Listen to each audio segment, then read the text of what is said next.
Konsep saya ialah, tuan-tuan dan puan, ialah orang lain tidak mampu menyerang kita jikalau kita kuat. Kerana konsep dalam penyakit badan, kenapa seseorang yang ada AIDS dia akan meninggal cepat? Kerana sistem antibody dalamannya hilang. Maka tak ada fight back, tak boleh lawan balik. Bila tak ada lawan balik, virus semakin berkembang, betul? Kita demam, adakah kerana virus itu hebat ataupun kerana antibody dalaman kita tak kuat untuk melawan? Sebab antibody tahanan kita. Maka saya kata yang pertama, sebab utama Islam diserang adalah umat Islam sendiri tak kuat. Umat Islam sendiri tak kuat. Kalau antibody, kalau seorang yang selalu ambil suplemen dan sebagainya, dia mungkin akan sakit. Itu sunatullah. Tetapi kekerapan dia sakit akan jauh berbeza dengan orang yang langsung tak ambil suplemen, makan semua tak jaga. Makan semua tak jaga. Maka dikembali kepada diri kita. Di mana, kenapa saya kata kerana kelemahan umat Islam sendiri, Nabi sebut sendiri, wahan, cinta dunia takut mati. Kita terlalu fokus kepada dunia, tak fokus kepada akhirat. Kita mungkin fokus sikit-sikit je. Kalau fokus pun mungkin 5 waktu je. Tapi 5 waktu pun bila solat belum tentu fokus. Itu realiti. Kita ingat masuk syurga ni solat 5 waktu je. Betul. Memang boleh masuk syurga dengan solat 5 waktu, tak dinafikan. Tetapi tuan-tuan dan puan-puan, kita terlalu dalam solat pun kita sedang fikir, macam mana dengan sales ni, macam mana dengan duit ni, projek tak ada masuk lagi ni, duit. Tengah solat untuk akhirat pun tengah fikir duit, tengah fikir projek.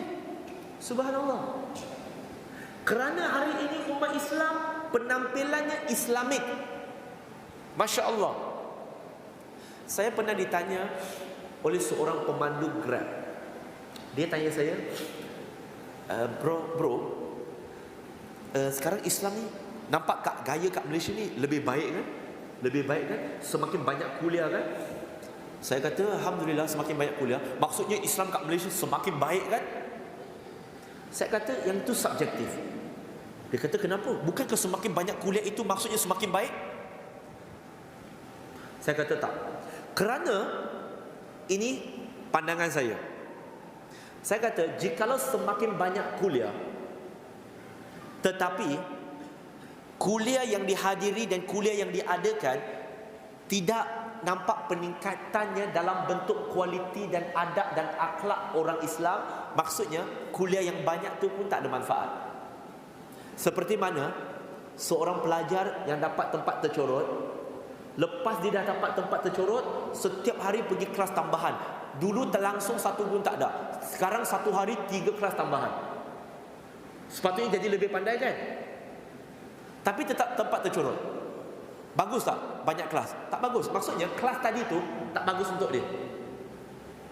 Sama juga, semakin banyak kuliah, semaksudnya adab akhlak umat Islam semakin baik. Tetapi kita lihat, kita kata secara umum saja, tak nafikan ada yang jadi lebih baik. Tapi secara umumnya, dengan kuliah yang banyak, sekali lagi saya nak tanya dulu, sebab ini first time saya di sini, sebab mungkin ada yang tak biasa dengan cara saya. Kat sini boleh cakap terus terang ke? Macam tak boleh je, tengok risau semua tengok saya. Apa lagi nak cakap ni bro? Tak cukup ke tadi? Boleh cakap terus terang ke tuan-tuan dan puan-puan kat sini? Betul lah? Tapi boleh janji tak saya selamat keluar nanti? Sebab dia cakap boleh berterus terang, tapi dia tak kata boleh selamat keluar. Itu lain. So soalan saya kena precise. Selepas saya bercakap terus terang, boleh tak saya dipastikan selamat keluar dan balik, keluar dari masjid? Boleh ke? Oh, insyaAllah tu lagi saya risau. Sebab dulu kawan saya ajak main bola pukul 3. Teka-teka kawan saya datang pukul berapa? Ajak main bola pukul 3. Lepas tu dia cakap insyaAllah. Rasa saya kawan saya sampai pukul berapa? Pukul 3.30, 4, 5. Baiklah kawan tuan-tuan dan perempuan, kawan saya langsung tak sampai. Esok bila tanya dekat dia, kenapa kau tak datang main bola?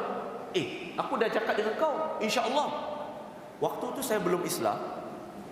Saya terfikir, bila orang Islam cakap insya-Allah maksudnya tak datang punya.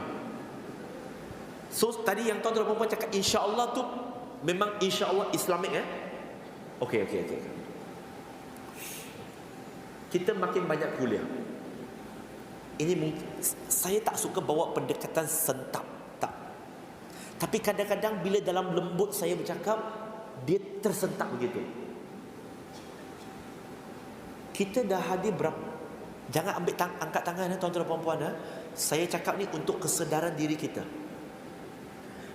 Kita dah dengar berapa kuliah di masjid ini? Saya tak tahu Mungkin kalau kata sebulan ada 15 ke 20 kuliah mungkin. Kalau kita hadir setiap kuliah maghrib di sini 15-20. Baik. Semalam ada kuliah tak kat sini? Ada kan? Saya tak tahu ada kuliah ke tak, saya tanya je. Sekali lagi tuan-tuan dan puan-puan, saya bukan minta maaf, tapi saya cakap dulu, saya cakap benda ini untuk kebaikan, bukan nak perli, bukan nak sindir. Tolong. Itu bukan style saya. Tuan-tuan dan puan-puan bukan musuh saya. Semalam ada kuliah. Nak tanya sikit lah, tanpa merujuk kepada poster di luar. Apa tajuk kuliah semalam yang hadir tu? Kalau tajuk kuliah semalam yang kita hadir kita tak ingat, itu belum lagi saya tanya apa isi kandungan kuliah tu. Kalau isi tajuknya tak tahu, isi kandungannya pun tak tahu, apa yang kita tahu? Semalam ada kuliah. Adalah lebih kurang ustaz tu cakap lebih kurang macam ni lah. Kalau kita dengar 1 jam, kita balik kita cakap lebih kurang, seolah-olah bila kita solat Jumaat, khutbah 20 minit, isteri tak datang, balik-balik isteri tanya, bang, tadi khutbah tu apa isi kandungannya? Yang abang dengar akhir musola. Sebab sepanjang khutbah abang tidur. Khutbah 20 minit dia ringkaskan dalam 2 saat, settle. Tahu kenapa saya kata Islam diserang sebab kelemahan umat Islam? Sebab kita datang kuliah. Kita datang kuliah, tapi kita tak bersedia untuk menghadiri kuliah. Tuan-tuan dan puan-puan, dulu kita pergi sekolah rendah, sekolah menengah, masuk masuk college, kita masuk kuliah, pensyarah nak bercakap, kita datang tangan kosong tak. Kita mesti ada instrumen untuk seorang pelajar. Tetapi sayangnya tuan-tuan dan puan-puan muslimin dan muslimat, ramai kita yang menganggap kuliah maghrib itu adalah sekadar pengisi untuk menunggu di antara maghrib dan isyak. Sebab nak balik malas dah. Sebab itu tak boleh berubah. Macam mana kita nak berhujah intelek kalau penceramah punyalah susah? Subhanallah, sebelum nak ceramah dia buat homework, dia kaji beberapa buku, dia bagi rujukan dan sebagainya. Bila cakap, esok kalau jumpa dengan orang kat luar, hujah yang telah dia ajar, aku rasa ustaz tu pernah cakap, kenapa aku tak boleh datang, tak boleh keluar? Sebab kita tak tulis, sebab kita tak bersedia untuk menerima. Lepas tu salahkan Yahudi.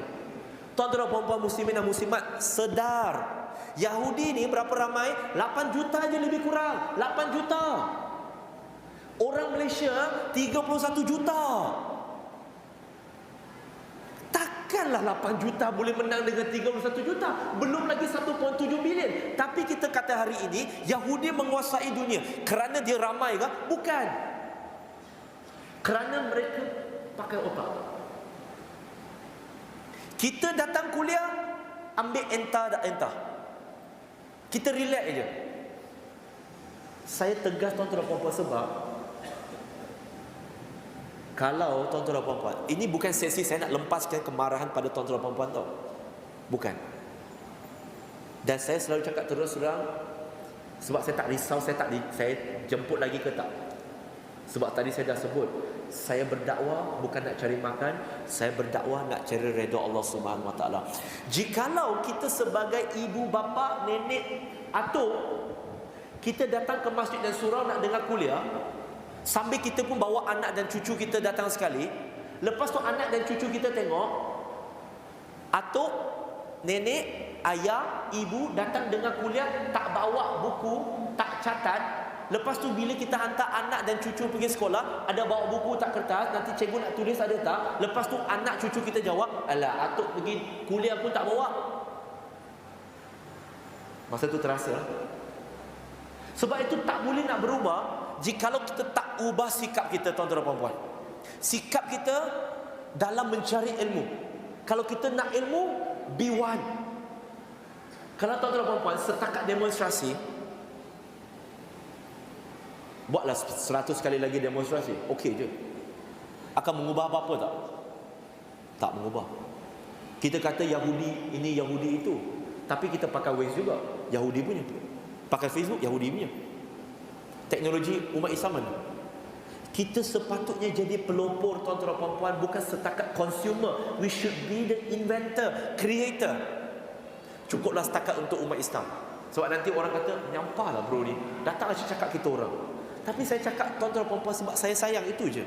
Tak sayang, sekati engkau lah. Kalau tak sayang, buat apa nak cakap?